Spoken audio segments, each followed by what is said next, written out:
हाँ, तो हम अपना क्वेश्चन नंबर 10 देखते हैं। 9 तक हम देख लिए।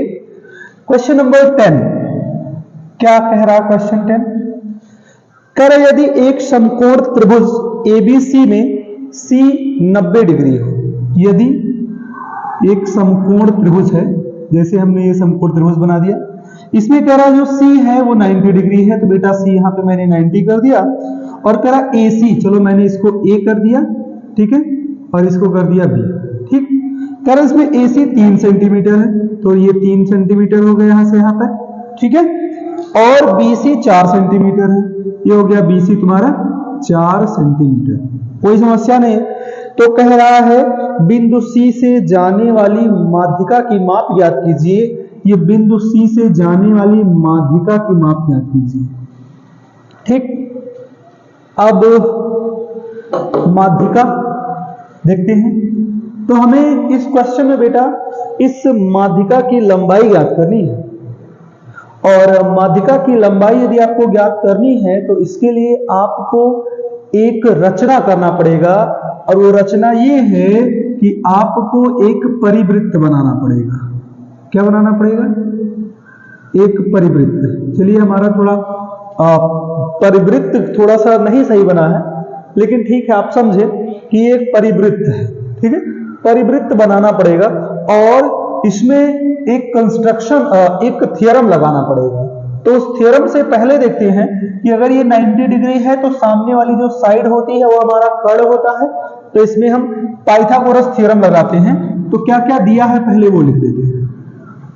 दिया है AC बराबर 3 सेंटीमीटर और BC दिया है हमारा 4 सेंटीमीटर बेटा। तो हम सबसे पहले AB निकाल लेते हैं। तो हम पाइथागोरस थ्योरम जानते हैं क्या? पाइथागोरस प्रमेय होता है ना।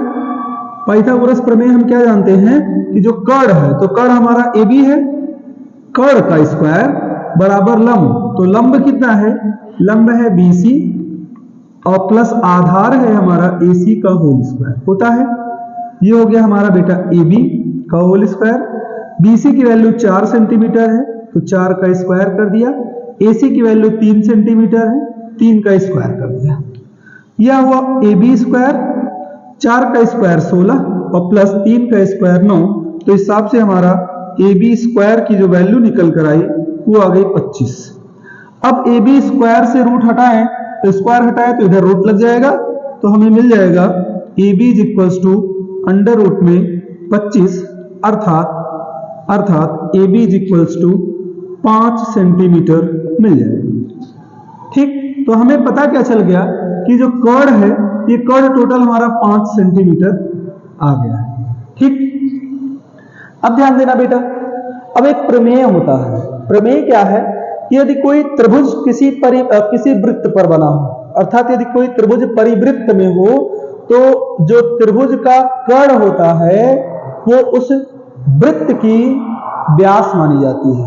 क्या मानी जाती है? वृत्त का व्यास माना जाता है। और ये पॉइंट जो होता है व्यास, ये पॉइंट जो भी इसको मैं मान लेता हूं O मान लेता हूं, ये उस वृत्त का केंद्र बन जाता है। पहले प्रमेय देख लेते हैं क्या है। प्रमेय है परिवृत्त गलत हो गया है। परिवृत्त में कर्ण जो होता है वो वृत्त का व्यास होता है। वृत्त का व्यास होता है। ये एक थ्योरम है बेटा, प्रमेय, ठीक है। तो अगर AB हमारा क्या हो गया? AB हमारा उस वृत्त का क्या हो गया? व्यास हो गया। और AB व्यास है, और ये दिया कितना है? ये आ गया है हमारा 5 सेंटीमीटर, ठीक। तो एक बात बताएं बेटा, अगर हमारा वो व्यास हो गया तो त्रिज्या कितनी हो जाएगी? त्रिज्या उसी का आधा होता है, तो 5/2 हो जाएगा, अर्थात 2.5 सेंटीमीटर। और केंद्र से परिधि तक की दूरी को भी तो त्रिज्या कहते हैं। तो अर्थात OC भी हमारा क्या है? OC भी एक त्रिज्या है, और OC त्रिज्या की वैल्यू निकल के 2.5। तो OC भी हमारा 2.5 आया, और ये OC ही तो माध्यिका है जो C से होकर गुजर रही है। तो इसी माध्यिका की लंबाई पूछा था बेटा हमसे। आइए देखते हैं कौन सा ऑप्शन हमारा सही है। तो इस हिसाब से हमारा ऑप्शन नंबर पहला एकदम करेक्ट हो जाएगा। ठीक, आइए अपने नेक्स्ट क्वेश्चन पे चलते हैं। एक बार इसको और वीडियो को बैक करके फिर से देख लीजिएगा, क्वेश्चन अच्छा है। आइए क्वेश्चन नंबर 11 क्या कह रहा है। क्वेश्चन नंबर 11 बहुत ही आसान क्वेश्चन। करें यदि sine theta minus cos theta, यदि sine theta minus cos theta बराबर 1, ठीक, तो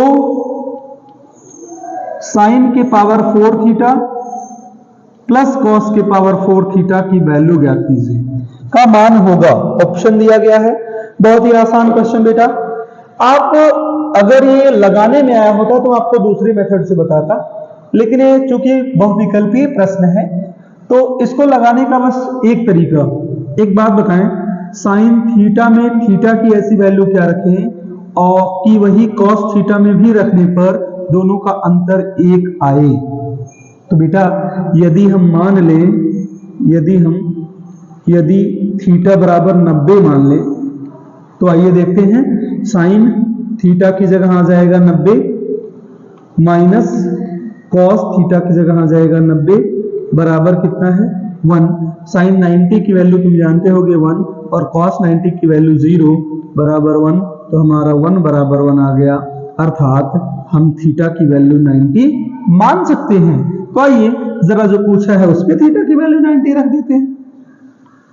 साइन के पावर 4 90 डिग्री प्लस कॉस के पावर 4 90 डिग्री। अब बेटा एक बात बताएं, साइन 90 की वैल्यू 1 होता है तो 1 की पावर कितना आ जाएगा 4। कॉस 90 की वैल्यू 0 होती है, 0 की पावर आ जाएगा 4, और 1 की पावर 4 का मतलब 1 और 0 की पावर 4 का मतलब 0, तो हमारा आंसर कितना आ गया 1, जो कि हमारा option number first, option number पहला सही हो जाएगा। ठीक है, आइए, आई होप आपको क्वेश्चन समझ में आ रहे होंगे। आइए नेक्स्ट क्वेश्चन देखते हैं, क्वेश्चन नंबर 12 क्या है। क्वेश्चन नंबर 12 पढ़ें आप क्वेश्चन। तो क्वेश्चन 12 कह रहा है, करें साइन 2a बराबर साइन 2a बराबर 2 साइन a तब सत्य होता है जब a बराबर है, a की वैल्यू बताना है, a कितने डिग्री के बराबर होगा कि ये दोनों बातें सही आएंगी। तो आइए इन क्वेश्चंस को थोड़ा यदि हम अच्छे तरीके से सॉल्व करें, तो अगर आपको साइन 2a का फॉर्मूला पता हो तो साइन 2a का फॉर्मूला बेटा होता है 2 sine a into cos a। ये साइन 2a का फॉर्मूला होता है। ठीक है, आपको फॉर्मूला नहीं पता होगा तो आप फॉर्मूला लिख लीजिएगा। साइन 2a बराबर होता है 2 sine a into cos a, और इधर दिया बेटा 2 साइन a। ठीक, तो आप क्या देख रहे हैं कि 2 से 2 कैंसल आउट हो गया और साइन a से साइन a कैंसल आउट हो गया, तो कॉस a हमारे पास कितना बच गया है, कॉस a इक्वल्स टू 1 बच गया है। और 1 को हम कॉस में कितने डिग्री की वैल्यू मानते हैं बेटा, तो हम कॉस में 1 को 0 डिग्री की वैल्यू मानते हैं, क्योंकि कॉस 0 की वैल्यू 1 होता है, तो कॉस से कॉस कट गया, a की वैल्यू कितना मिल गया 0 डिग्री, और यही हमारा आंसर आ जाएगा, जो कि हमारा ऑप्शन नंबर पहला, ऑप्शन पहला सही हो जाएगा। ठीक, बहुत अच्छे। आइए क्वेश्चन 13 देखते हैं। क्वेश्चन 13 क्या कह रहा है। बहुत ही आसान क्वेश्चंस हैं ये सब। आप अगर मेहनत से पढ़े होंगे तो आप बहुत जल्द इन क्वेश्चंस को सॉल्व कर सकते हैं। क्वेश्चन नंबर 13, करें यदि 4 tan theta is equals to 3, तो कह रहा 4 sine theta minus cos theta upon में 4 साइन थीटा 4 sin थीटा और प्लस में cos थीटा। इसका कह रहा मान ज्ञात कीजिए। कितना आसान क्वेश्चन है, कितना ही आसान क्वेश्चन है। तो आइए देखते हैं, सबसे पहले इसको सॉल्व करते हैं। 4 को यदि उधर भेजें तो ये जाके बटे में हो जाएगा बेटा, ये हो जाएगा tan थीटा बराबर 3/4। अब आपको मैंने सॉल्व करना बताया था कि tan थीटा या कोई भी वैल्यू हो, पहले इसका फॉर्मूला लिख लेते हैं। ठीक, तो tan थीटा का फॉर्मूला क्या होता है, यदि आपको ये जानना है तो आपको ये बहुत अच्छे से बताया गया होगा। LAL बटे KKA, अर्थात लाल बटे कक्का, sine theta cos theta tan theta, लंब बटे आधार लिख दिया हमने। लंब की वैल्यू 3 है, आधार की वैल्यू 4 है। यदि हम एक राइट एंगल ट्रायंगल बना लें तो ये हो गया लंब हमारा, अगर थीटा यहां रख दिया तो ये हो गया हमारा लंब 3, आधार दिया है 4। पाइथागोरस थ्योरम से हम निकालें तो 3 4 5 आते हैं, अर्थात कोण का मान कितना आ जाएगा 5। अब आइए यहां से जो जो हमें वैल्यू चाहिए वो वैल्यू इस ट्रायंगल से निकाल लेते हैं। तो सबसे पहले हम यहां देख लें कि साइन थीटा की वैल्यू अगर देखें तो क्या आएगा। तो साइन थीटा बराबर होता है लंब बटे कर्ण होता है। लंब की वैल्यू है 3 और कर्ण की वैल्यू है 5। ठीक है, कॉस थीटा क्या होता है, कॉस थीटा होता है आधार बटे कर्ण, आधार बटे कर्ण। आधार की वैल्यू 4 है और कर्ण की वैल्यू 5 है। अब इसी वैल्यूज को हम यहां पर पुट कर दें, बेटा हमारा आंसर निकल कर आ गया। आइए वैल्यू पुट करते हैं। तो लिखा है 4 into sine theta, sine theta 3/5 दिया गया आया है तो 3/5 लिख दिया, minus cos theta, cos theta 4/5 आया है, लिख दिया, कोई समस्या नहीं, बटे लगा दिए। 4 साइन थीटा तो 4 इंटू साइन थीटा 3/5 आया है और माइनस प्लस कॉस थीटा 4/5 आया है, कोई समस्या नहीं। 4 का 3 में मल्टीप्लाई किया तो 12/5 माइनस 4/5 बटे 4 को 3 में गुणा किया तो 12/5 और प्लस 4/5। अब जो ऊपर अंश में है, अंश को ऊपर और हर को हर में सॉल्व कर लेते हैं। आइए, दोनों का हर बराबर है तो एलसीएम 5 ही हो गया और 12 में 4 डायरेक्ट घट जाएगा तो 12 से 4 घट जाएगा बेटा 8 आ जाएगा, बोल बेटे। इधर भी हर दोनों का बराबर है तो 5 हो गया और यहां 12 और 4 जुड़ जाएगा तो आ जाएगा 16। ठीक है, अब इसको सॉल्व कैसे करते हैं, जो नीचे वाला है वो सबसे ऊपर हो जाता है और ये दोनों आपस में मल्टीप्लाई हो जाते हैं। तो ये सबसे ऊपर चला जाएगा तो 8 के साथ मल्टीप्लाई हो जाएगा और ये यही घूम जाएगा तो 5 के साथ 16 का मल्टीप्लाई हो जाएगा। 5 से 5 कैंसल आउट, 8 1 जा 1 और 8 2 जा 16, अर्थात 1/2 मिल गया। और 1/2 हमारा कौन सा ऑप्शन है बेटा, ऑप्शन थर्ड।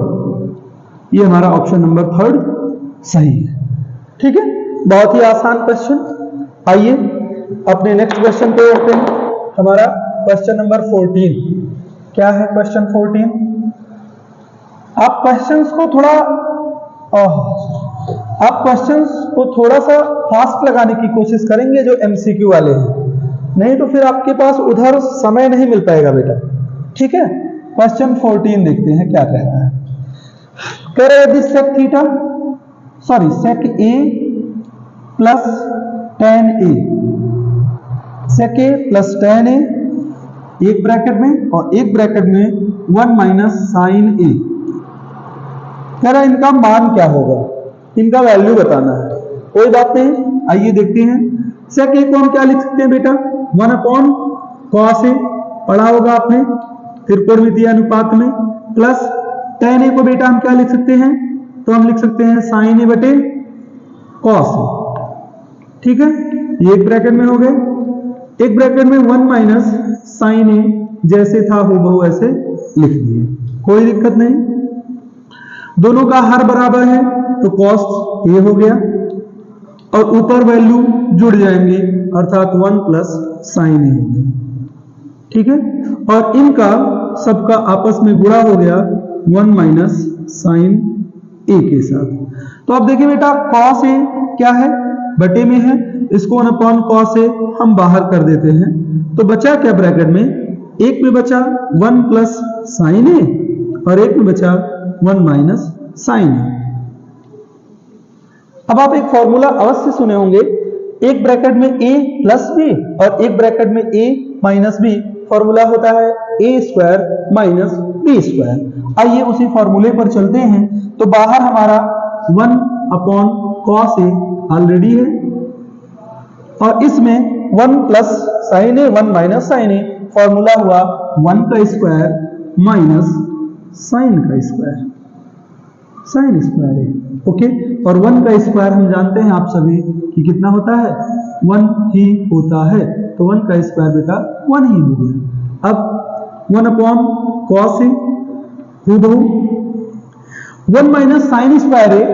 हम जब आइडेंटिटीज पढ़ते हैं तो उसमें 3 आइडेंटिटी पढ़ते हैं, त्रिकोणमितीय आइडेंटिटीज, ट्रिग्नोमेट्री आइडेंटिटीज 3 पढ़ते हैं। उसमें से 1 माइनस साइन स्क्वायर ए हम जानते हैं कितना होता है बेटा, कॉस स्क्वायर ए हो जाता है, हमारा फॉर्मूला होता है पहला जो है आइडेंटिटी। ठीक है, तो यहां से देखिए एक कॉस से एक कॉस कैंसिल हो गया तो हमारा सीधे आंसर मिल गया हमें कॉस ए, और ये हमारा ऑप्शन नंबर 4th वाला, ऑप्शन 4 सही माना जाएगा।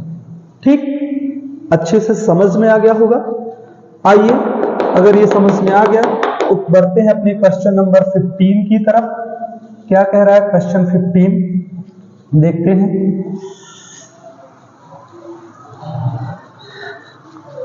क्वेश्चन नंबर 15, ठीक, कह रहा है यदि 7 सेंटीमीटर त्रिज्या वाले एक वृत्त के एक त्रिज्यखंड का कोण 60 डिग्री है। तो देखते हैं, त्रिज्या मतलब r 7 सेंटीमीटर दिया है और त्रिज्यखंड का कोण अर्थात थीटा 60 डिग्री दिया है, तो कह रहा है त्रिज्यखंड का क्षेत्रफल होगा। आइए हम जानते हैं बेटा कि किसी भी वृत्त में जो त्रिज्या के द्वारा काटा गया खंड जिसे हम त्रिज्यखंड कहते हैं, उसका क्षेत्रफल का एक फॉर्मूला होता है। क्या होता है, थीटा बटे 360 गुणे गुणे क्या पाई आर स्क्वायर, फॉर्मूला होता है। इसी फॉर्मूले पे हमें रख के चेक करना है। तो थीटा की वैल्यू 60 दी गई है, 60 अपॉन 360 इंटू 22 अपॉन 7 पाई की वैल्यू, और आर की वैल्यू 7 दिया है, स्क्वायर है इसलिए हमने इसे 2 टाइम्स लिख दिया।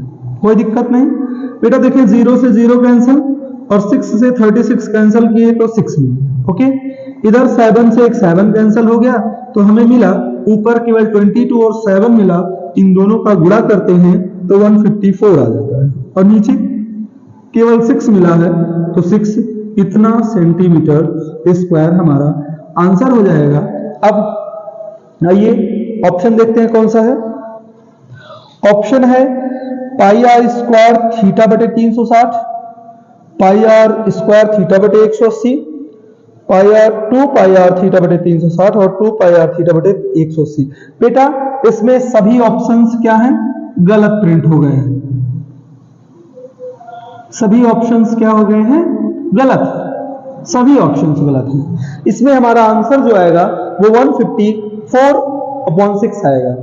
अगर केवल हमसे त्रिज्यखंड का क्षेत्रफल पूछा होता का फॉर्मूला, तो हमारा जो ऑप्शन नंबर पहला है वो सही जा रहा है, लेकिन इसमें त्रिज्या और कोण का मान दिया है तो हमारे कोई भी ऑप्शन ऐसे नहीं है, हमारे सारे ऑप्शंस क्या हैं, गलत प्रिंट हो गए हैं। कोई बात नहीं, आइए अपने नेक्स्ट क्वेश्चन पे बढ़ते हैं। आपको एक क्वेश्चन समझ में आया होगा।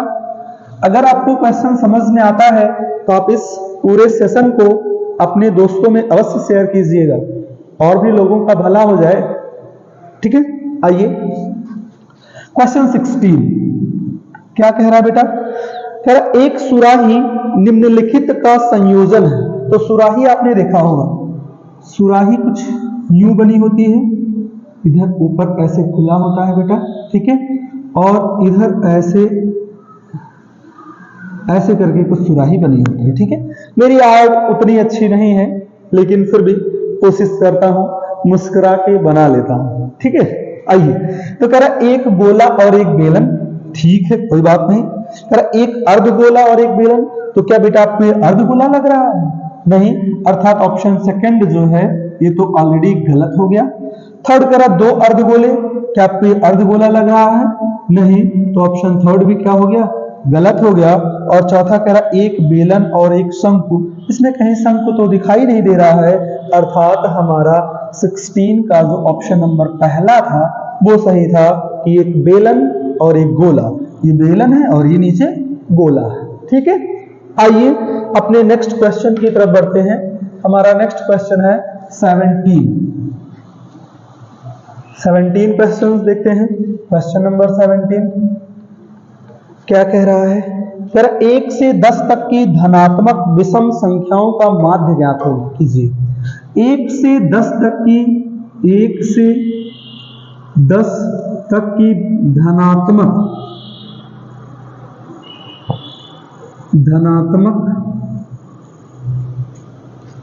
विषम संख्याएं, विषम संख्याएं कौन कौन सी है बेटा? तो एक तो विषम होनी चाहिए, एक धनात्मक होनी चाहिए। तो पहली विषम संख्या हमने 1 ले लिया, दूसरा हमने 3 ले लिया, अगला हमारा 5 है, फिर 7 है और फिर 9 है। यही है विषम संख्याएं जो 2 से ना कटे। पूछा क्या है? कह रहा इन संख्याओं का माध्य ज्ञात कीजिए। तो हम जानते हैं बेटा माध्य क्या होता है। माध्य को हम x बार से रिप्रेजेंट करते हैं। यह है संख्याओं का योग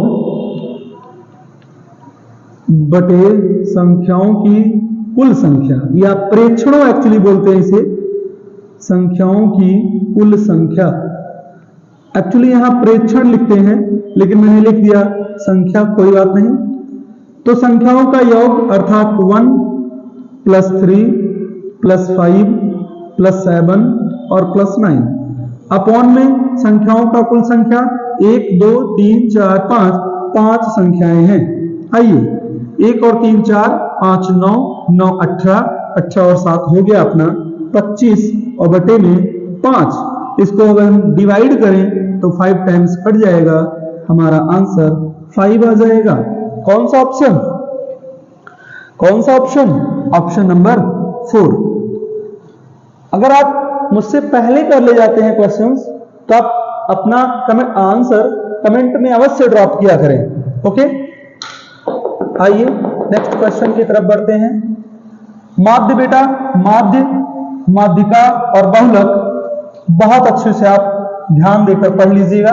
वैसे मैं कोशिश करूंगा कि आपके लिए एक वीडियो उस चैप्टर का अवश्य प्रोवाइड करूं। क्वेश्चन नंबर 18 क्या कह रहा है? क्वेश्चन नंबर 18 तेरा आंकड़ों 13 15 16 17 19 और 20 की माध्यिका ज्ञात कीजिए। इनकी क्या निकालना है बेटा? माध्यिका, जिसे हम मीडियन बोलते हैं। अच्छा, एक बात इसी के साथ और आपको बता दूं कि माध्यिका को एक और शब्द बोलते हैं। यदि आप सबको पता है तो आप कमेंट में आंसर दीजिए, मैं अभी क्वेश्चन के लास्ट में बताऊंगा, क्योंकि वो भी कई बार बोर्ड एग्जामिनेशन में पूछा गया है। जी हाँ, आइए देखते हैं। माध्यिका ज्ञात करना है तो जब भी इस प्रकार के आंकड़े दिए गए हों तो उनकी माध्यिका हम दूसरे तरीके से निकालते हैं। कैसे? सबसे पहले संख्याएं गिन लेते हैं कितनी हैं। तो 1 2 3 4 5 6 टोटल 6 संख्याएं हैं, और 6 जो होता है वो एक सम संख्या होता है। तो सम के लिए अलग फॉर्मूला है और विषम के लिए अलग फॉर्मूला है। आइए देखते हैं सम के लिए माध्यिका का क्या फॉर्मूला है, देखते हैं। तो माध्यिका का फॉर्मूला होता है बेटा n/2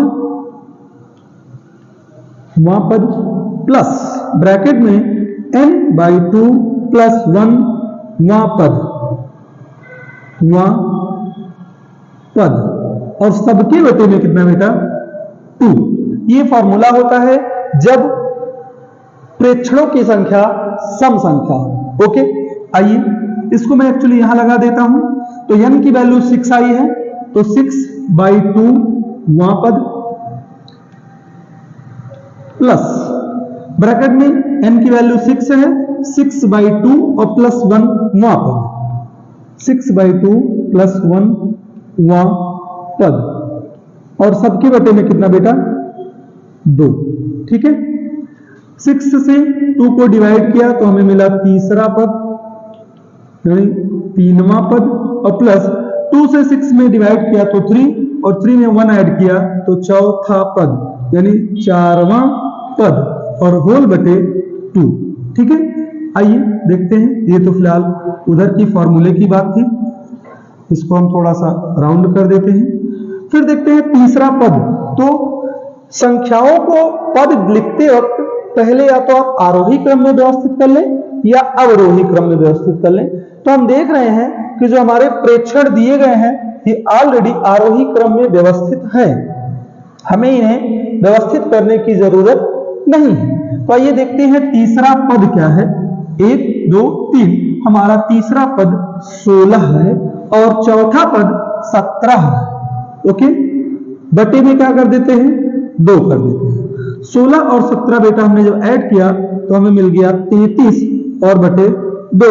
33 को जो हमने 2 से डिवाइड किया तो हमें 16.5 आंसर प्राप्त होता है, और इस हिसाब से हमारा ऑप्शन ओके आंसर इतना ही है, डेसिमल में नहीं किया है, तो हमारा ऑप्शन नंबर 3 एकदम करेक्ट हो जाता है।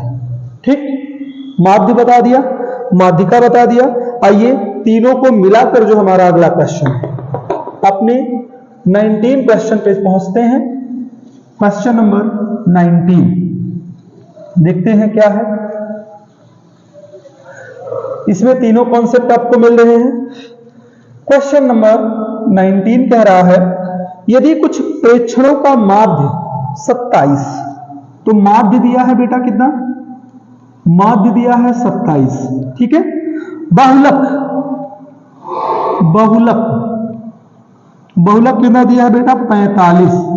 तुमसे पूछा है माध्यिका बता दीजिए आप, भैया हमें आप माध्यिका बता दें।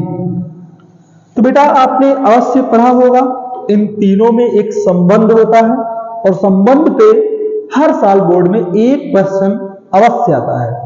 आइए संबंध देखते हैं। तो संबंध हमारा होता है बहुलक बराबर 3 माध्यिका, 3 माध्यिका माइनस 2 माध्य। ये हमारा तीनों में संबंध है बेटा, ठीक है। बहुलक हमें दिया है 45, लिख दिया। माध्यिका हमें निकालना है, हम उसे x लेट कर ले रहे हैं, तो 3x हो गया, माइनस 2 माध्य, तो 2 गुणे माध्य की वैल्यू 27 दे रखा है, ठीक, लिख दिया हमने। ये हो गया बेटा 45 बराबर 3x माइनस 27 का 2 में गुणा किए तो 54 मिल गया, और इस माइनस को यदि हम इधर ट्रांसफर करें तो प्लस हो जाएगा। तो 45 प्लस 54 बराबर 3x। हम 3x को पहले लिख दे रहे हैं, इसमें कोई समस्या नहीं होनी चाहिए। तो 3x इज इक्वल्स टू 5 और 4 9, और 5 और 4 9। आप देखिए 3 से ये कैंसल आउट हो रहा है, 3 3 जा 9, 3 3 जा 9। x की वैल्यू हमारा आ गया 33, और यही x हमारा क्या था बेटा, माध्यिका था, माध्यिका, मीडियन जिसे बोलते हैं, अर्थात 33 आया। तो हमारा कौन सा ऑप्शन सही है, आइए देखते हैं। ऑप्शन नंबर 2 हमारा 100% सही है। हाँ, आपने शायद अभी तक अपनी बात कमेंट में कह दी होगी। मैंने आपसे पूछा था कि माध्यिका को एक और किस नाम से जानते हैं जिससे क्वेश्चन प्रॉपर पूछा जाता है। तो मैं आपको बता दूं कि इसे माध्यक भी बोलते हैं। जी हाँ, अगर कभी आपके बोर्ड एग्जाम में माध्यक कह के क्वेश्चन पूछ ले तो आप बिल्कुल भी कंफ्यूज ना हो कि वो क्या है, वो माध्यिका ही है। ओके, आइए आज हम अपने बहुविकल्पीय प्रश्न का सबसे अंतिम प्रश्न करने जा रहे हैं, जो कि क्वेश्चन नंबर 20, ठीक है। आइए क्वेश्चन नंबर 20 क्या कह रहा है, कह रहा जब एक पासे को फेंका जाता है, प्रायिकता से प्रश्न है, बहुत ही अच्छा चैप्टर है, बहुत ही इजी चैप्टर है। तो कह रहा जब एक पासे को फेंका जाता है तो 3 से छोटी एक विषम संख्या आने की प्रायिकता क्या है? बहुत ही अच्छा क्वेश्चन। तो बेटा जब हम पासा फेंकते हैं तो पासे पर संख्याएं 1, 2, 3, 4, 5 और 6 इतने ही होते हैं। आप लूडो खेलते होंगे, लूडो के पासे में यही इतनी संख्याएं केवल मेंशन होती हैं। आप उसको हाथ में रगड़ के ऐसे फेंक दें, तो फेंकेंगे तो इन्हीं 6 नंबर में से कोई एक नंबर ऊपर आएगा, 2 तो एक साथ आ नहीं सकते हैं। पूछा है ऊपर आने की विषम संख्या, यानी क्या क्वेश्चन किया था? 3 से छोटी विषम संख्या, 3 से छोटी विषम संख्या आने की प्रायिकता, आने की प्रायिकता, प्रोबेबिलिटी पूछा है हमसे कि 3 से छोटी विषम संख्या आए। तो बेटा प्रायिकता का फॉर्मूला एक जरूर पढ़े होंगे। क्या होता है?